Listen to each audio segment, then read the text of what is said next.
এবার রাজমা বেগম প্রস্তুত থাকো আফসানা খানম সামনে আসে বসো কোনটা হইবে প্রশ্ন হযরত মুহাম্মদ মুস্তাফা সাল্লাল্লাহু আলাইহি ওয়াসাল্লামের 99টি নাম মুখস্থ বলো। আসসালামু আলাইকুম ওয়া রাহমাতুল্লাহি ওয়া বারাকাতুহু। বিসমিল্লাহির রহমানির রহিম। মুহাম্মাদুন আহমাদুন হামিদুন মাহমুদুন قاسم عاقب فاتح خاتم هشير ماء داء سراج رشيد منير بشير نذير هاد مهد رسول نبي طه ياسين مزمل مدثر شفيع خليل قليم حبيب مصطفى مرتزى مجتبى مختار ناصر منصور قائم حفيظ شهيد عادل حكيم نور حجة برهان أبطاه مؤمن مطيع مذكر وعيز وامن صادق مصدق ناطق صاحب مقي مدني عربي هشامي تهامي حجازي طرازي قريشي مزرع أمي عزيز حريص رؤوف رحيم ياتم خنيع جواد فتح عالم طيب طاهر مطهر خطيب فصيح سيد منقي إمام بعار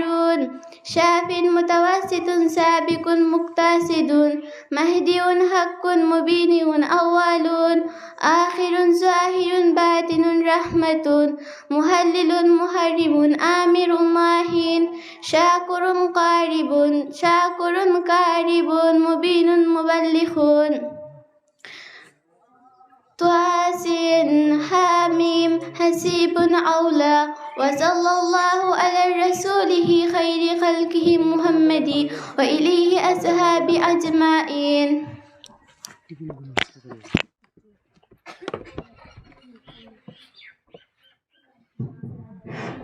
এবারের প্রতিযোগীর নাম হচ্ছে আফসানা খানম।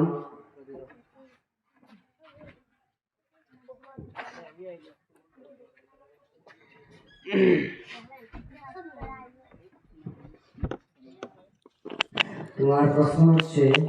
মহান আল্লাহ তাআলার সিফাতি নাম কতটি ও কি কি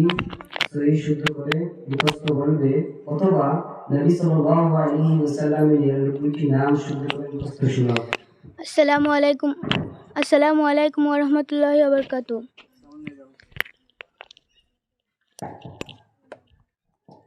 يا الله يا رحمن يا رحيم يا مالك يا قدوس يا سلام يا مؤمن يا مهيمن يا عزيز يا جبار يا متكبر يا خالق يا بريء يا مصور يا غفار يا قهار يا وهاب يا رزاق يا فتاح يا عليم يا قابض يا باسط يا حافظ يا رافع يا معيذ يا مذل يا سميع يا بصير يا حكم يا عدل يا لطيف يا خبير يا عليم يا عظيم يا غفور يا شكور يا علي يا كبير يا حفيظ يا مقيت يا واسع يا حكيم يا ودود يا مجيد يا